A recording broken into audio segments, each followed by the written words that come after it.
भारत की सेना के इतिहास में जिनका नाम स्वर्णिम अक्षरों में लिखा गया है,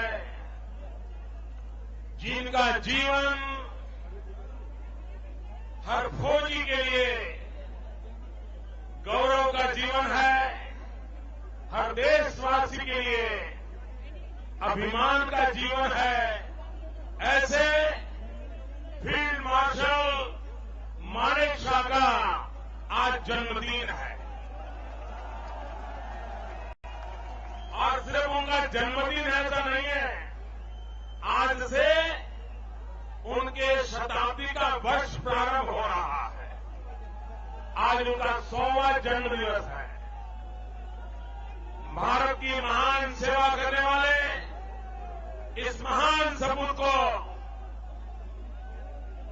मैं हृदय से वंदन करता हूं, उनका अभिनंदन करता हूं। और ये इत्तेफाक की बात है कि आज पूर्व सेनाध्यक्ष वीके सिंह जी के चुनाव प्रचार में भी मेरा उस दिन आना हुआ है जब फील्ड मार्शल का जन्मदिन हुआ था।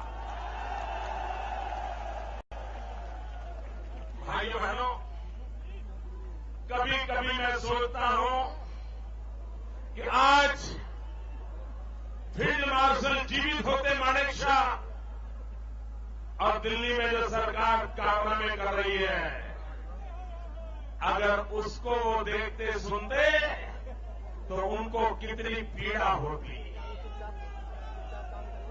भाइयों बहनों, दुनिया की माइक्रो माइनॉरिटी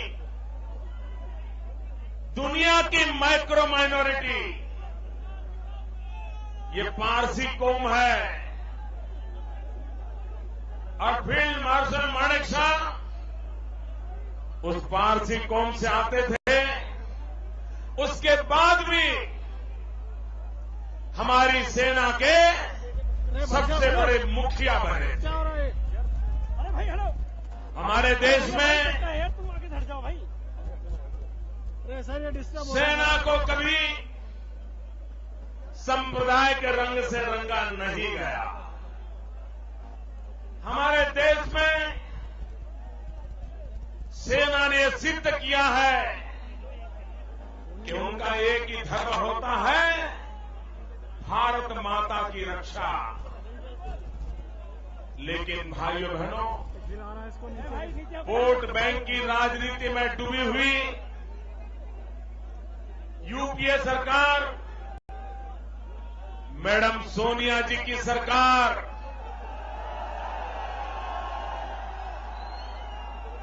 इन्होंने सेना में भी संप्रदाय के आधार पर गिनती करने के आदेश दिए थे।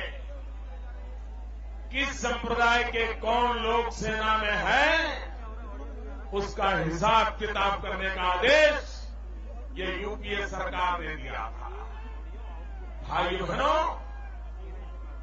देश को तो बांटा, जन जन को बांटा, लेकिन भारत मां के लिए जीने मरने वाले जवानों को भी बांटने का प्रयास ये वोट बैंक की राजनीति करने वालों ने किया।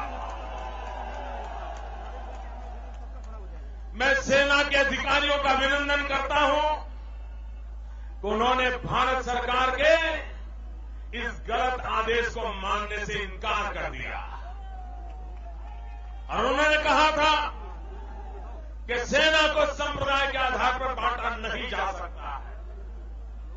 सेना में दूध में दरार नहीं की जा सकती है और इसलिए सेना के नेतृत्व करने वाले और यूपीए सरकार के खिलाफ देशभक्ति का जज्बा दिखाने वाले मैं सेना के उन अधिकारियों का भी नमन करता हूं।